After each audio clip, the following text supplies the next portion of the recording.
각이 살아있는 정치평론 시사정각 시작합니다. 오늘도 각이서는 두 분을 모셨습니다. 김상일 정치평론가, 최진영 변호사 나오셨습니다. 어서 오십시오. 네, 안녕하십니까. 네. 자, 조금 전에 저희가 속보로 전해드린 소식부터 좀 이야기를 나누도록 하겠습니다. 심우정 검찰총장이 사의를 표명했다라는 소식을 전해드렸는데 오늘 사실 오전에 그 정성호 법무부 장관 후보자가 이제 첫 출근길에서 본인의 입장을 밝히는 시간도 있었고, 그런데 그 이후에 이제 몇 시간이 지나지 않아서 사의를 표명한 거거든요. 어떤 배경이 있을 거라고 좀 예상을 하십니까? 사의 표명을 고민을 해왔을 겁니다. 그 이유는 이전 정권의 이제 불법 계엄 이후에 심우정 총장과 관련해가지고 수사와 관련한 논란도 있었고요. 그리고 그 이전 정권의 어쨌든 권력 고위층과 관련된 수사 이런 부분에 대한 논란도 있었습니다. 그리고 그런 걸 중심으로 새로 들어온 이재명 정부에서 검찰 개혁이 화두로 지금 떠올라 있는 상태입니다. 그런 여러 부분에 대해서 본인이 가지는 부담도 있었을 것이고, 그리고 앞으로 시작하는 새로운 개혁의 방향이나 이런 새로 들어올 그 검찰총장 후보나 이런 사람들에게 앞길을 열어주는 의미도 좀 가지고 있는 거 아닌가 이런 생각이 듭니다. 예, 앞서서 그 내란 특검팀이 그 심우정 검찰총장의 직권남용 혐의까지 수사할 수 있다, 뭐 이런 보도가 나오기도 했는데 이 부분도 좀 영향을 끼쳤을까요? 어떻게 보십니까? 저는 그렇게 봅니다. 오늘의 핵심 키워드는 결국 민주당이 지금 진행하고자 하는 이른바 검찰청 폐지 4법에 대해서 반대 의견을 명확히 했다. 저는 그렇게 한 줄로 정리할 수 있다라고 생각합니다. 그 외에 본인과 관련되는 지금 얘기하신 어떤 내란과 관련된 여러 가지 의혹, 이런 부분은 부차적인 것이다라고 생각을 합니다. 말씀드린 것처럼 검찰청을 비롯해서 검사를 제도는 자체를 사실상 폐지하겠다라고 지금 얘기를 하고 있고, 실질적으로 지금 당 대표 후보로 있는 정청래 의원이라든가 박찬대 의원 이런 분들이 이번 추석까지 그 부분을 폐지하겠다고 공언하고 있지 않습니까? 그렇다고 하면은 지금 그 심우정 검찰총장 같은 경우에는 본인 임기 중에 검찰청이 사실상 역사 속으로 사라지는 것을 봐야 되는데 그런 부분은 사실 심리적으로나 제도적으로 어떻게 보면은 본인이 받아들일 수가 없는 것이죠. 그렇기 때문에 형식적으로 봤을 때는 검찰총장의 직을 내놓았습니다만 검찰 전체의 어떤 의지를 이런 식으로 그 사태를 통해서 좀 반영한 것이 아닌가 싶고요. 근데 문제는 지금 아시다시피 이런 부분은 굉장히 유감입니다. 무슨 말씀이냐? 검찰총장 같은 경우에는 다른 분들과 달리 2년 임기제입니다. 그런데 임기가 정해져 있음에도 불구하고 임기를 채우지 못하고 정권이 교체되는 과정에서 형식적으로는 본인이 자의적으로 사표를 내는 것 같지만 실질적으로는 조금 전에 말씀하신 것처럼 여러 가지 자리를 내놔라라는 취지로 자리를 내놓지 않으면은 예전에 있었던 그 내란 특검과 관련해서 수사를 할 수도 있겠다라는 그런 얘기를 하고 있지 않습니까? 임명 후에 지금 뭐 1년도 안 됐거든요. 그렇죠. 그렇기 때문에 이런 식으로 어떤 그 검찰 제도를 흔들어 놓는 것이 맞는지에 대해서는 상당히 의문인 것이고, 아마 그러한 어떤 부분에 대해서 이 검찰 수장으로서의 어떤 그 의사 표시를 한 것이 아닌가 생각을 합니다. 그럼 그 지금 서울 남부지검장, 동부지검장도 이제 사의 표명을 했다라는 소식이 함께 전해졌는데 같은 흐름이라고 보시는 거예요? 그렇습니다. 제가 말씀드렸듯이 지금 이제 검사장 같은 경우에는 뭐 사실 그 검찰로서 20년 내지 25년 이상 어떻게 보면 그 검찰의 평생 어떻게 보면 녹을 먹었고 그런 상태에서 이제는 본인들의 존립 기반이 되는 검찰청법 자체가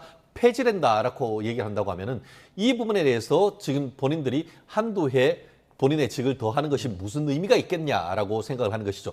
물론 지금 현재 있는 실무를 담당하는 검사들 같은 경우에는 그 직도 있기 때문에 향후에 어떻게 될지는 뭐라고 할 수는 없습니다만 검찰총장을 비롯한 지금 현재의 지도부, 어떻게 보면 현재의 지도부에 대한 임명은 윤석열 전 대통령이 했는 부분도 있기 때문에 정권이 바뀌었고 그런 상태에서 본인들이 물러남으로써 사실상 본인이 어떻게 보면 이번 정부에 대해서 자리를 내준다는 의미도 있지만 오히려 더 큰 의미는 검찰청을 사실상 악의 축으로 구성을 하고 그에 대해서 없애려고 하는 것에 대한 사실상의 어떻게 보면은 항의적 성격 그런 부분이 좀 강하다고 봅니다. 자, 항의적 성격이라고 해주셨는데 어떻게 좀 보십니까? 저는 지금 마치 우리 변호사님께서 이 정부가 심우정 총장에게 압력을 가한 것처럼 말씀하시는데 확인되지 않은 이야기라는 점을 말씀을 드리고요. 저는 그리고 개인적으로 그렇게 생각하지 않는다는 말씀도 분명히 말씀을 드리고요. 검찰청 폐지라는 거는요, 하나의 의지이자 경고의 메시지지 실제 폐지를 의미하는 건 전 아니라고 봅니다. 왜냐하면 지금 헌법에 검찰총장이라는 표현이 들어가 있습니다. 그럼 검찰총장이라는 건 뭐죠?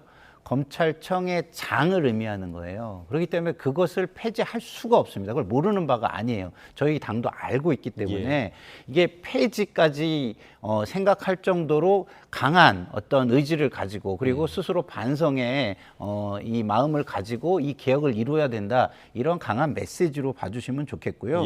그리고 심우정 총장은 지금 계속해서 검찰총장을 계속 할 시에 아까도 말씀드렸지만 여러 가지 불법 계엄 이후에 본인의 어떤 행위에 대한 논란이 있잖아요. 그래서 수사의 대상이 될 수도 있고 이런 부분이 조직에 부담이 되는 겁니다. 그리고 앞으로 갈 개혁도 부드럽게 갈등 없이 지금 정성호 의원 같은 경우는 잘 협의를 통해 가지고 국민의 동의를 얻어가면서 하겠다고 얘기하고 있잖아요. 그런데 오히려 지금의 본인의 입지가 부담을 줄 수 있기 때문에 조직에 부담을 주지 않겠다는 의지로 보는 것이 더 옳지 않을까 싶습니다. 네, 검찰청 폐지는 의지의 표현이라고 얘기를 해주셨고 실제로 오늘 아침에 이제 정성호 의원, 그러니까 법무부 장관 후보자 같은 경우도 검찰 조직의 해체라는 말에 동의할 수 없다 이런 입장을 밝히기도 했는데요. 정성호 후보자의 말을 듣고 계속해서 좀 이야기 나눠보도록 하겠습니다. 그 검찰 조직의 뭐 해체라든가 이런 표현은 적절하지 않은 것 같고요. 국민의 눈높이에 맞는 개혁이 이루어져야 되지 않겠나라는 생각을 하고 있습니다. 다만 뭐 수사와 기소의 분리, 또 검찰의 집중된 권한의 재배분, 또 이런 문제에 관련해서는 어느 정도 국민적 공감대가 있다고 생각하고 있습니다. 검찰개혁 4법 신속 처리 주장도 나오고 있는데 어떻게 정치권 등 문실 생각이실까요? 뭐 주장이죠. 어쨌든 뭐 입법이라고 하는 것이 국회에서 우리 해당 상임위는 법사위 아니겠습니까? 법사위에서 또 여야 의원들이 또 일정을 정해갖고 또 차분하게 논의돼야 될 것이고. 역도가 사람 보면 이제 근육질만 생각하는데 가장 순발력을 필요하는 운동이 또 그렇죠. 한 번에 확 힘을 써야 되니까. 그렇습니다. 그래서 이 검찰 개혁하는데 한 번에 힘을 써가지고 확 했으면 좋겠습니다. 사실상 검찰 해체라고 봐도 되는지. 그래서 헌법에 나와 있는 검사라는 말은 바꿀 수가 없죠. 개헌하기 전에는. 그래서 검사라는 그런 직책은 유지가 될 텐데 근데 역할이 다른 거죠. 지금까지는 수사와 기소를 검사가 독점을 했지 않습니까? 근데 절대 독점은 절대 부패하고 절대 망하게 돼 있어요. 네, 조금 전에 보셨지만 정성호 의원의 근육질 몸매가 더 지금 화제가 되는 듯한 그런 분위기이기도 한데 지금 들으신 것처럼 정성호 의원이 검찰 해체라는 표현은 적절하지 않다. 국민 눈높이에 맞는 개혁을 추진하겠다라고 의지를 밝혔고 그런데 또 이제 지금 민주당 당대표 경선에 도전장을 내민 정청래 박찬대 의원 같은 경우는 굉장히 폐지 목소리를 좀 높이고 있어요. 그러니까 이게 정말 시각차가 있는 건지 아니면 표현의 차이인지 어떻게 좀 보십니까? 강한 의지를 표명하는데 더더군다나 이제 정청래 후보 같은 경우는 당대표 후보에 나서고 있잖아요. 그러면은 지지층 중에서 뭐 강성 지지층, 뭐 합리적 지지층 많이 있겠지만 지지층에 구애하는 표현이다. 이렇게 보시면 좋을 것 같습니다. 검찰청을 개혁하는, 검찰을 개혁하는 문제는요. 큰 방향의 문제만이 있는 것이 아닙니다. 악마는 디테일에 있다라고 하잖아요. 그래서 디테일을 잘못했을 때에 큰 방향 자체가 손상되는 경우가 있습니다. 우리가 지금 공수처 같은 경우도 이번 그 불법 계엄 이후에 이 조항이 좀 잘못돼 가지고 일을 제대로 할 수가 없는 부분들이 발견되고 이런 부분이 있었지 않습니까? 그래서 공수처의 어떤 명분도 많이 훼손된 부분이 있습니다. 이런 부분을 반면교사 삼지 않을 수가 없는 상황입니다. 그렇기 때문에 디테일을 놓치고 가지 않을 그런 마음의 자세는 이미 되어 있고 그러나 지금 어떤 이런 방향성에 대해서 의심을 갖거나 이것을 흔들려는 어떤 뭔가 시도 내지는 어떤 주장 뭐 이런 것이 있다면 그런 부분에 대해서는 단호하다는 것을 메시지로 나타내고 있는 것 아닌가 이런 생각이 듭니다. 방향성은 뚜렷하게 이제 같은 방향을 가리키고 있다라고 분석을 해주셨고 민주당 일각에서는 지금 왜냐하면 정성호 의원이 조금 온건한 성향으로 좀 분류가 되는 인물이기 때문에 요란하지는 않지만 확실한 성과를 내겠다는 그 의지가 검찰 입장에서는 조금 더 무서울 것이다 이런 분석도 나오고 있더라고요. 저는 무서워야 될 것은 검찰이 아니고 무서워야 할 대상이 어떻게 보면 국민이죠. 그러니까 국가의 존재 의미가 뭐죠? 국민의 생명, 신체, 재산, 안전을 보호해줘야 되는 것이죠. 그리고 그 개혁 방안은 제가 말씀드렸던 국민을 위한 것이야죠. 예. 그런데 지금 그 민주당이 얘기하고 있는 검찰청 폐지 4법 같은 경우에는 내부적으로 이렇게 했을 때에 실제로 지금 민주당이 지난 1, 2차 검수완박을 통해서 지금 현재의 수사권이 전과 비교해서 하나라도 나아졌습니까? 실무를 하는 사람들한테 100이면 100명 다 물어보십시오. 도대체 어떻게 해야 될지 모른다라고는 이 혼란, 총체적 혼란이고 그 혼란 가운데 내일한 수사권이 누구 있는지도 명확하게 되지 않아가지고 법원으로부터 구속영장이 취소되는 일이 있었습니다. 이런 상황 속에서 물론 저 또한 검찰의 수사권은 최대한 제한해야 된다고 봅니다. 하지만 검찰은 수사권만 있는 게 아닙니다. 검찰의 어떤 핵심은 뭐냐면은 경찰, 이른바 그 무력과 엄청난 14만이나 되는 그런 어떤 강제력을 지닌 경찰에 대한 통제란 말이에요. 그런데 왜 검찰 폐지라고 하냐면 검찰청을 폐지한다고 폐지가 되는 것이 아니고 수사권 하나, 경찰에 대한 통제권 하나인데 이제 수사권은 지난번 문재인 정부 때 1차, 2차를 통해서 완전히 사실상 없애버린 거나 마찬가지고 현재 남아있는 검찰권의 핵심은 체포 구속 영장에 대한 견제를 통한 경찰 수사권에 대한 통제인 거예요. 그런데 이제는 국가수사위원회를 만들어서 그에 대한 경찰에 대한 그 통제 장치를 없애버린단 말이에요. 예. 그렇기 때문에 기능적인 의미에서 검찰청을 폐지하는 것이라고 보는 것이 맞거든요. 그렇게 했을 때에 과연 우리 그 국민들의 생명, 신체, 재산을 경찰이 침탈할 때 누가 견제하실 것인가? 이 부분에 대한 본질적인 의문이 있는 것이고 그러다 보니까 이재명 대통령도 법조인으로서 이렇게 했다가는 잘못하면 큰일 나겠다는 반성적 고려가 있었기 때문에 처음에는 고려하지 않았던 어떻게 보면은 약간 그래도 유화적인 그 정성호 의원을 그 법무장관 후보로 세운 것이 아닌가 싶은데요. 그러다 보니까 지금 정성호 의원 같은 경우에 그러지 않습니까? 검찰청 폐지란 것은 부적절하다.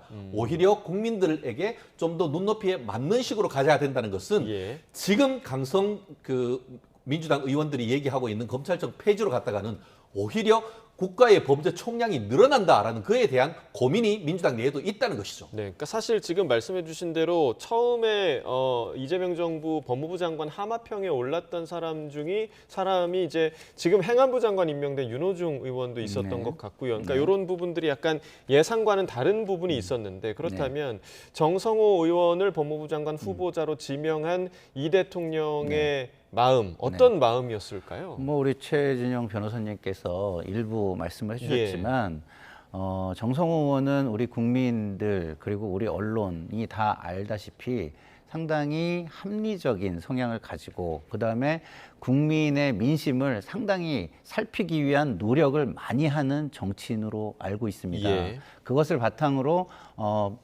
본인이 굉장히 가까운 이재명 대통령에게도 쓴소리에 가까운 이야기를 많이 하고 있는 분이죠. 그렇기 때문에 검찰 개혁이라는 것의 중요성에 비추어서 이것을 방향만 가지고 무조건 악셀만 밟아서 가겠다라는 게 아니라 진정한 목적지를 향해 가겠다라는 것입니다. 예를 들어서 강원도에서 서울로 차를 타고 간다고 보십시오. 거기에 얼마나 구분길이 많습니까? 그 구분길을 예를 들어서 악셀만 밟아가지고 갈 수 있겠습니까?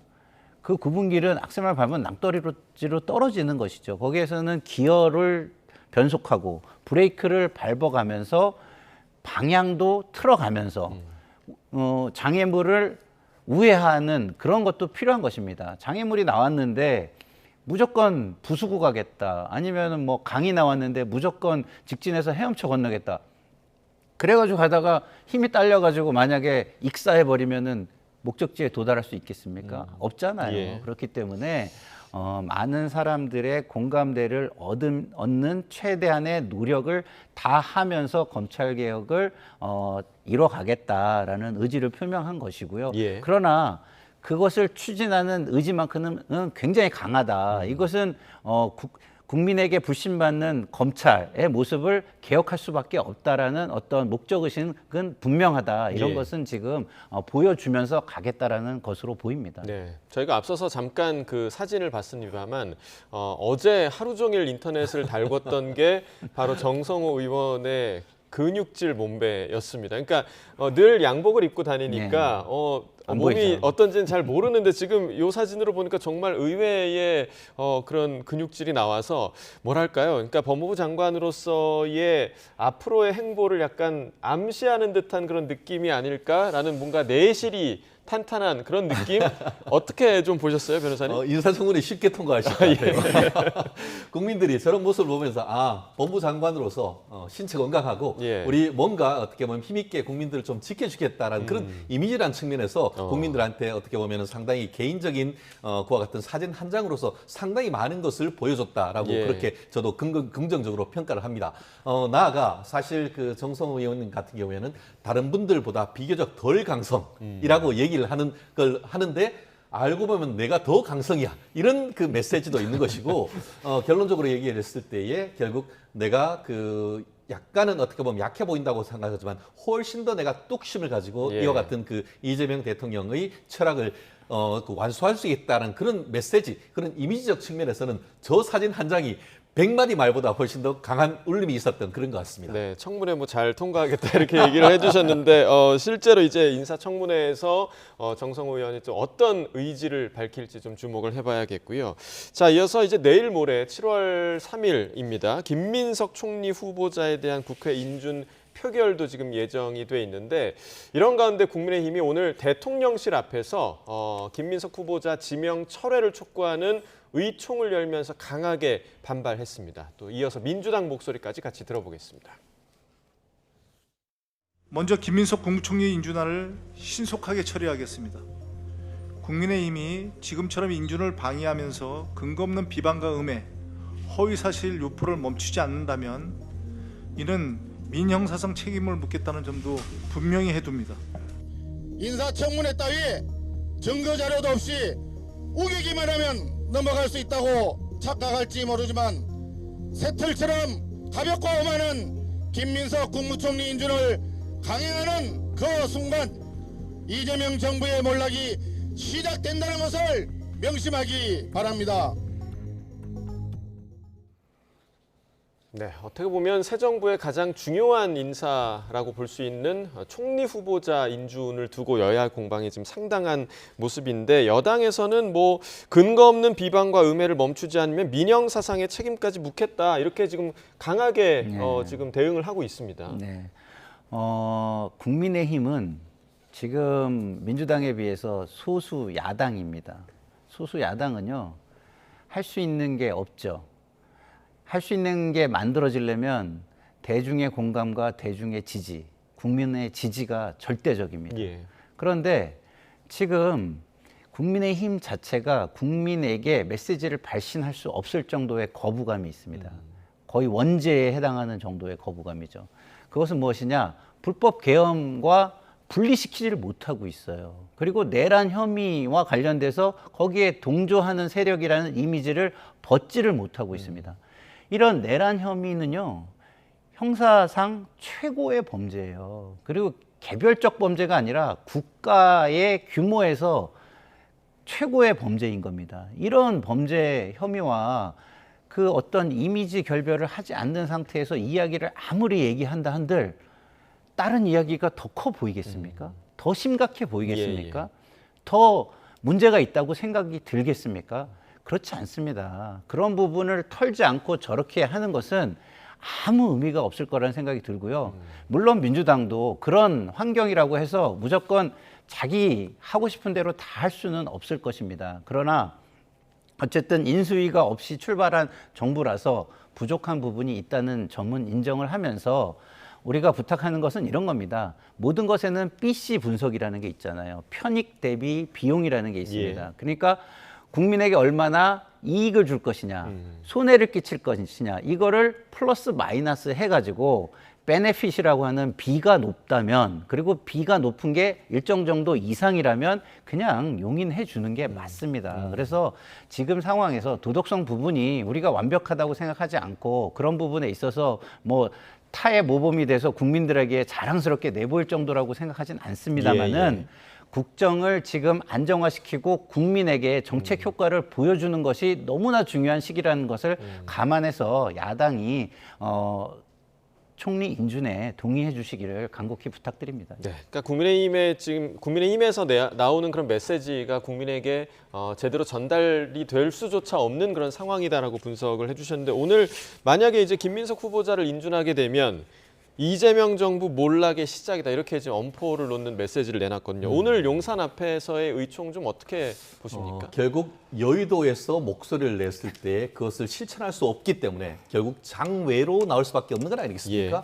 사실 민주당 같은 경우에도 지난 겨울 어떻게 보면은 그 서울 광화문 앞에 천막 당사 지었던 그런 결기로 결국은 윤 대통령에 대한 탄핵을까지 이끌어냈던 그런 부분인데, 이 부분과 관련해서 가지고도 지금 뭐 소수 당으로서 106석 당으로서 아무리 목소리를 낸다 하더라도 그거에 대해서 어떻게 보면 메아리 없는 목소리 아니겠습니까? 예. 실질적으로 이재명 대통령이 시정 연설을 하면서 우리는 이제부터 을이니까 잘 봐달라라고 하고 있고, 협치를 얘기했지만 돌아서서 그에 대한 잉크도 마르기 전에 사실상 원구성과 관련해서 어떻게 보면 법사위, 예결위, 뭐 위원장 싹쓸이 하듯이 민주당이 가지고 가는 이런 상황 속에서 아무리 여의도에서 얘기를 해봤자 더 이상 메아리가 없다고 한다고 하면은 이제는 직접 그 말을 얘기를 해서 이재명 대통령에게 얘기를 하겠다는 그런 전략 아니겠습니까?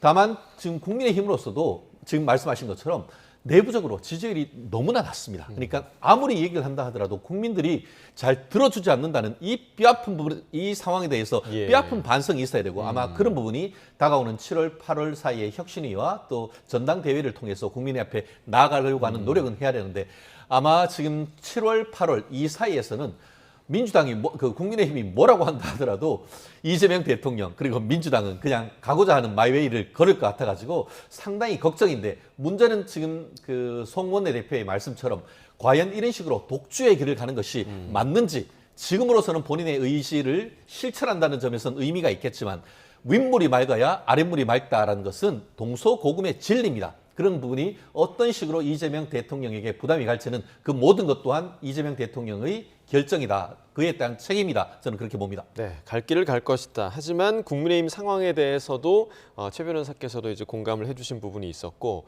오늘 아침에 이제 국무회의가 있었습니다. 그런데 국무회의 모두 발언에서 이재명 대통령이 이런 말을 하기도 했는데요. 어떤 의미를 가진 말인지 좀 해석이 분분하거든요. 그 내용 들어보겠습니다.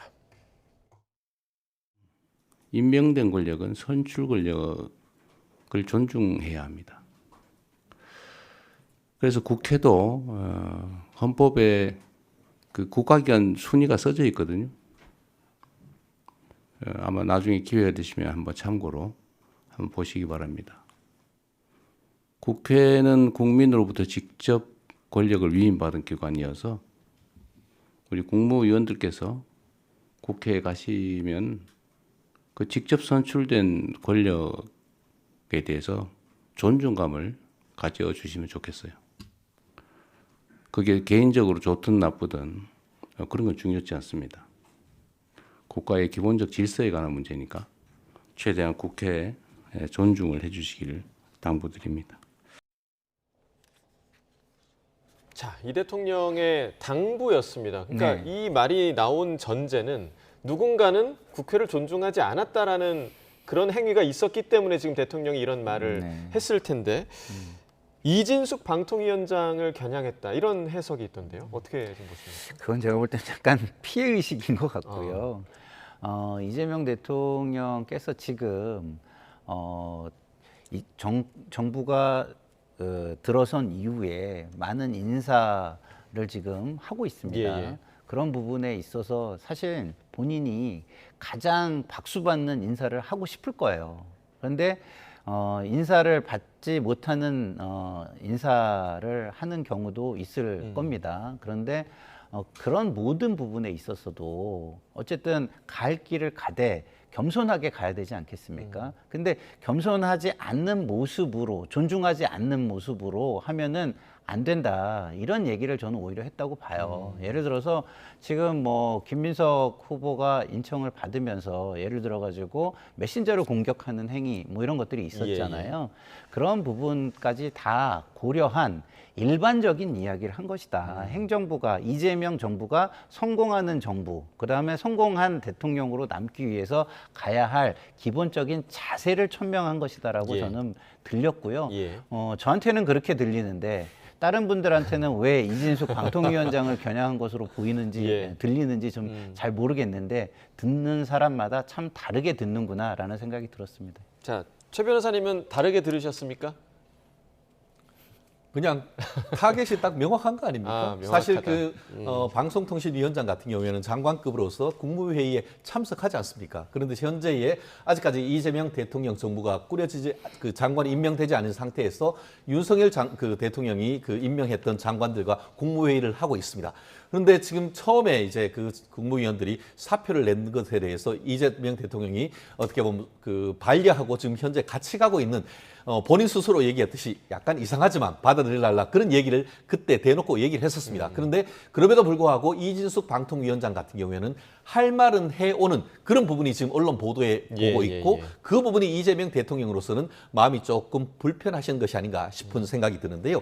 결국 이 말은 뭐겠습니까? 내가 인사권을 행사할 테니까 알아서 처신을 해라라는, 그렇게 느낄 사람들이 적지 않을 것이라고 저는 생각합니다. 그런데 저렇게 왜 밖에 말씀을 못 하시냐?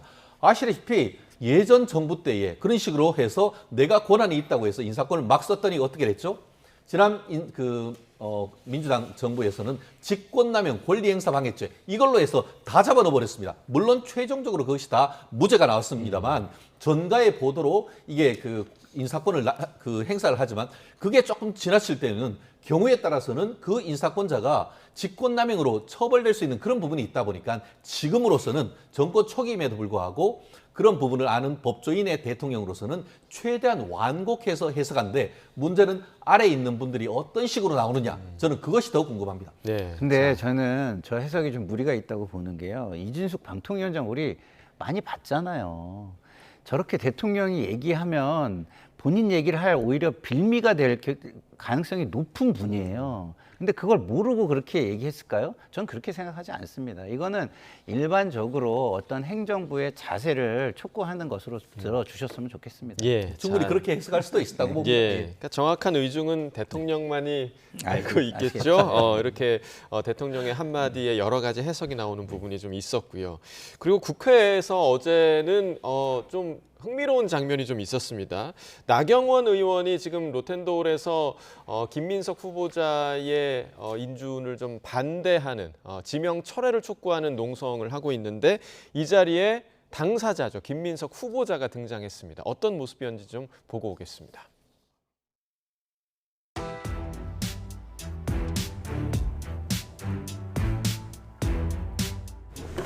여기 왜 오셨어요? 고생하시네.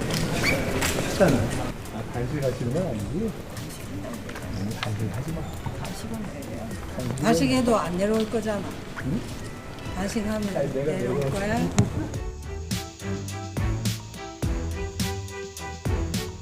자료 좀 내요, 자료 좀.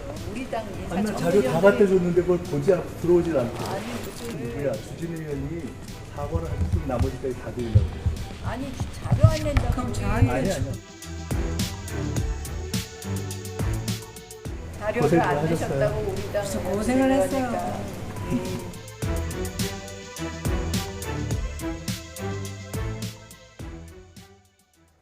자, 상당히 좀 이례적인 장면이었습니다. 그러니까 나경원 의원의 입장에서는 본인이 규탄하는 대상이 지금 눈앞에 나타나서 지금 농성장을 방문한 셈이잖아요. 맞습니다.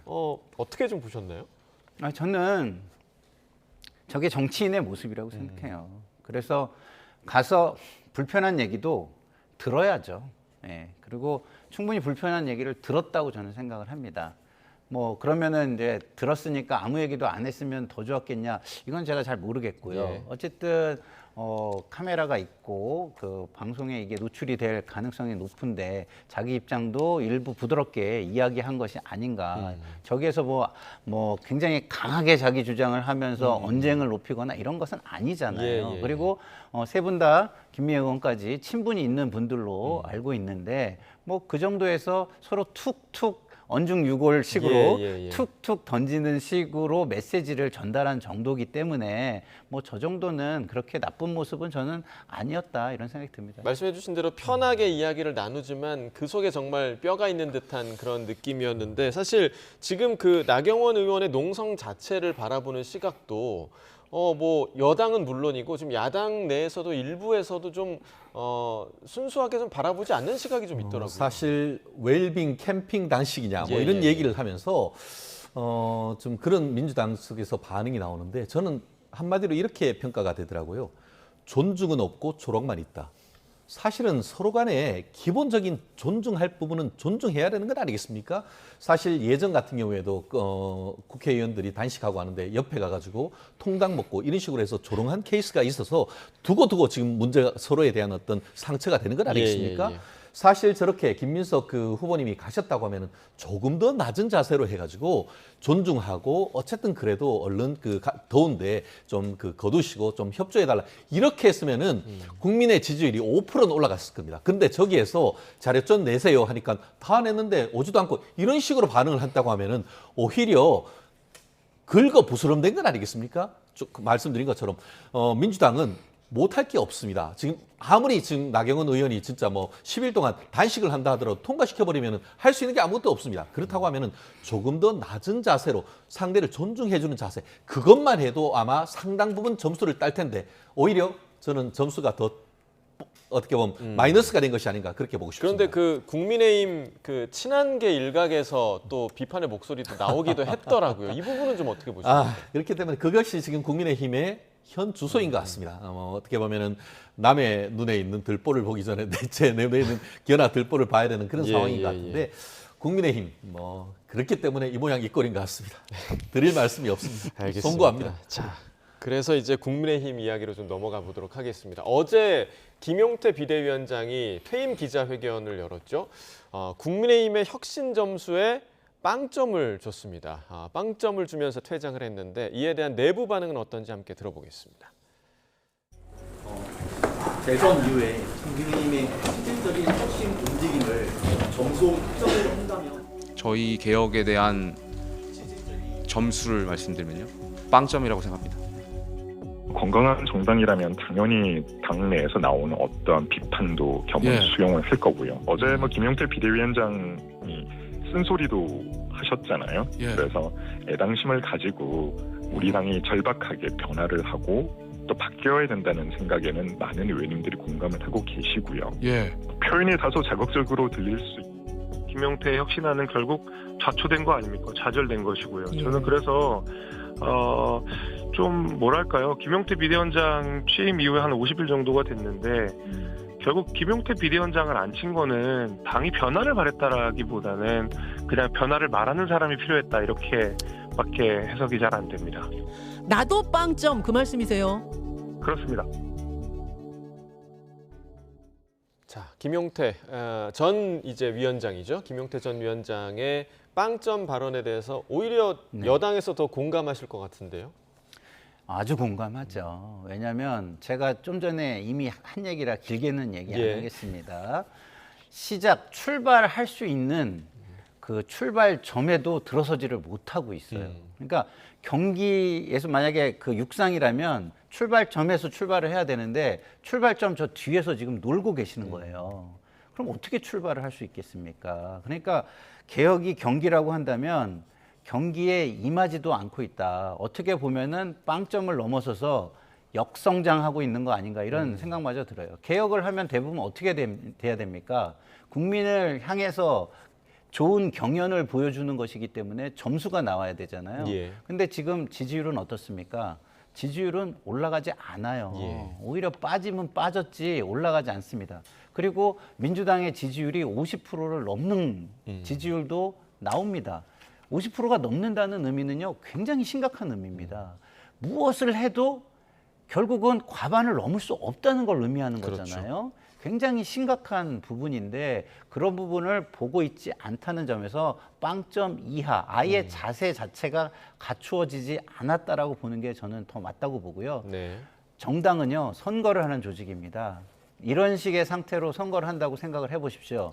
영남 자민련 외의 모습이 어떻게 만들어지고 전국 정당의 모습이 어떻게 만들어질 수 있겠습니까? 그거에 대한 답을 좀 지금 현재 지도부가 한번 해봐 줬으면 좋겠다, 이런 생각마저 듭니다. 네, 빵점 이하면 지금 거의 이제 마이너스 수준까지 얘기를 해주신 거고, 조금 전에 저희가 녹취에서 들었지만 김재섭 의원 같은 경우는 이런 얘기를 했습니다. 국민의힘에서는 그냥 변화를 말하는 사람이 필요했던 거 아니냐. 그러니까 진짜 변화를 원했던 게 아니라 겉으로 변화를 말하는 척하는 사람이 필요했던 거 아니냐, 이런 분석까지 했거든요. 저는 그건 좀 지나치게 박한 평가다라고 하는데, 누구는 변화의 시작은 변화를 말함으로써 시작되는 건 아니겠습니까?